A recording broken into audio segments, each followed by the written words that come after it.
मुंबई से निसर्ग तूफान का बड़ा खतरा फिलहाल टल गया है। तूफान अलीबाग जो कि मुंबई के करीब है, वहां से भी 50 किलोमीटर दूर रायगढ़ जिले में तट से टकराकर आगे बढ़ गया है। हालांकि मुंबई पर से खतरा टल गया है, तूफान यहां से गुजर चुका है, लेकिन अभी भी तेज हवाएं और बारिश रह रहकर होती रहेगी। इसलिए तूफान के खत्म होने तक लोगों को एहतियात बरतने के लिए कहा गया है। तूफान से निपटने के लिए एनडीआरएफ की 20 टीमें तैनात हैं।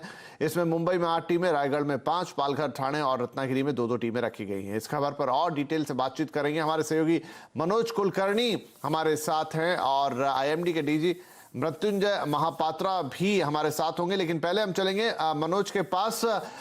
जी मनोज, आप हमें बताएं कि किस तरीके से अब मुंबई सेफ है। जहां तक निसर्ग तूफान की बात है, ये टकराया है, आया है, लेकिन मुंबई से 50 किलोमीटर दूर रहा। जी सही बात है विपिन जी। जो कल से मुंबई का प्रशासन और महाराष्ट्र प्रशासन जो है काम पे लगा था, कम से कम वित्त हानि और जीवित हानि हो इसके लिए मुंबई महापालिका और राज्य सरकार तैयारी में थे। लेकिन मुंबई का जो भौगोलिक संरचना है उसे देखकर अभी तक ऐसा हुआ नहीं है कि मुंबई में इतने बड़े पैमाने पे कभी चक्रवात आया है। इस बार भी वही आशंका लगाई जा रही थी, लेकिन प्रशासन सज्ज था।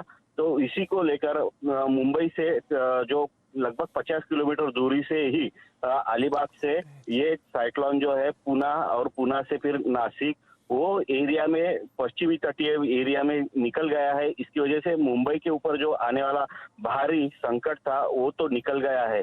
लेकिन इस वक्त मुंबई में कभी बारिश होती है, कम ज्यादा बारिश होती है, हवा भी कम ज्यादा चलती है। इसकी वजह से कई जगहों पे पेड़ गिरे हैं।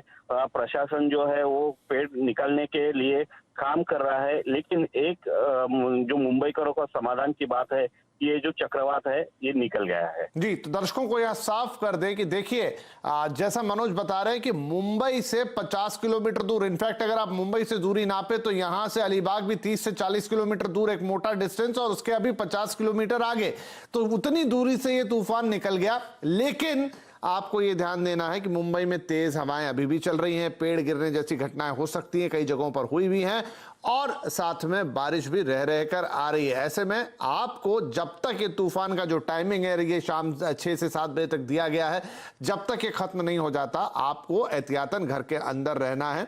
कुछ इलाकों में पावर कट्स भी एहतियात के तौर पे हो सकते हैं। लेकिन जितना बड़ा खतरा हो सकता था मुंबई के लिए, जितना नुकसान यहां हो सकता था, वो काफी अब कम होगा, क्योंकि जो तूफान है निसर्ग, वो काफी दूरी से निकल गया है, जिसकी आशंका ज्यादा थी। और यहां पर अब हमारे साथ मृत्युंजय साहब भी हैं आईएमडी से। मृत्युंजय, आप हमें ये बताएं कि अब ये जो तूफान है, क्योंकि 50 किलोमीटर दूरी से निकला है, आगे नासिक की तरफ जा रहा है, तो एक तो वो कि वो उस रास्ते पे जहां से गुजर रहा है वहां वो किस तरह का इंपैक्ट डाल रहा है, और दूसरा, क्या मुंबई वासियों के लिए अब किसी प्रकार का कोई खतरा नहीं रह गया, ये आपसे भी समझना चाहेंगे। अभी मुंबई से लगभग दक्षिण पूर्व दिशा पे 75 किलोमीटर दूरी पर ये केंद्रीभूत है, और इसका जो सेंट्रल एरिया में जो विंड स्पीड है वो लगभग 90 to 100 kilometre per hour, gusting to 110 kilometre per hour है।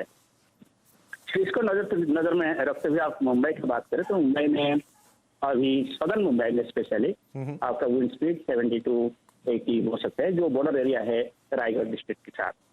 और नॉर्दर्न पार्ट आप जाएंगे तो वहाँ 50 to 60 kmph विंड स्पीड अभी होगा, और धीरे धीरे अगले 3 घंटे में ये विंड स्पीड कम होता रहेगा, क्योंकि cyclone north east ward move कर रहे हैं, तो मुंबई से दूर जा रहे हैं।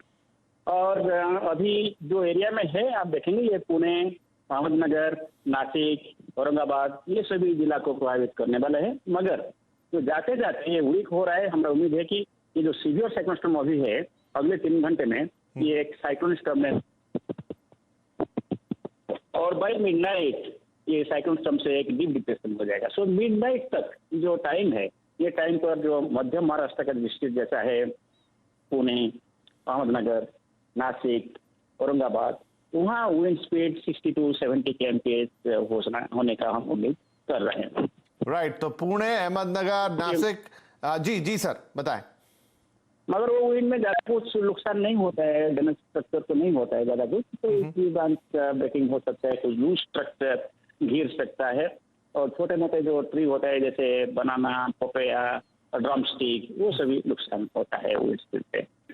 जी, तो मृत्युंजय जी बता रहे हैं कि एक तो मुंबई से खतरा नहीं है और अगले 3-4 घंटे में मुंबई में जो विंड स्पीड है वो कम हो जाएगी। साउथ मुंबई के जो इलाके हैं वहां जरूर इस समय तेज हवाएं हैं, जहां 60 से 70 किलोमीटर प्रति घंटे तक की हवाएं हैं, लेकिन अगर हम नॉर्थ मुंबई यानी मुंबई सबअर्ब्स की तरफ बढ़े तो वहां पर अब विंड स्पीड 50, 40, 50, 60 के बीच में है, जो बहुत ज्यादा नहीं की जा सकती। और ये सब भी जो इस वक्त हवा की स्पीड है ये अगले 2 से 3 घंटे में और धीमी पड़ जाएगी। तो हवाएं चल रही हैं मुंबई के अंदर जो कि बहुत ज्यादा नहीं कही जाएंगी और साथ में बारिश भी आ जा रही है। तो मुंबई से खतरा मोटे तौर पर टला है, लेकिन नासिक हो गया, अहमदनगर हो गया, पुणे हो गया, उनका कहना है कि यहां पर से इस रास्ते से इस वक्त गुजर रहा है। तो जो लूज स्ट्रक्चर है, जो ढीली चीजें हैं या जो खुली चीजें हैं, पेड़ हो गए, कमजोर किस्म के जो पेड़ होते हैं वो उनके गिरने के, उखड़ने के, उड़ने के चांसेस यहां पर रहते हैं। लेकिन आगे चलते हुए ये डीप डिप्रेशन की जो बात कर रहे हैं कि आज शाम रात होते होते वहां पर भी चीजें थम जाएंगी। लेकिन फिलहाल ये ताजा तस्वीरें जरूर आपको दिखा रही हैं कि तूफान की गति ठीक ठाक है।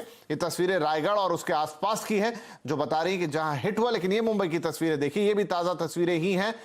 यहां पर ज्यादा इस तरह की तीव्रता दिखाई नहीं दे रही है, लेकिन रायगढ़ और उसके आसपास के इलाकों में जो तस्वीरें अभी आपने देखी, पेड़ और तमाम चीजें हिलते हुए और तेज तूफान और साथ में बारिश, वो इलाके हैं जहां पर ये सीधे लैंड किया है। फिलहाल मनोज जी और साथ में आपका मृत्युंजय जी बहुत शुक्रिया इस अपडेट के लिए। तो निसर्ग तूफान, बड़ी खबर, मुंबई से सीधा खतरा टला, लेकिन जिस रास्ते पे गुजर रहा है नासिक, पुणे, अहमदनगर, वहां पर ये जरूर थोड़ी चीजों को नुकसान पहुंचा सकता है। लेकिन शाम होते होते, रात होते होते वहां पर भी ये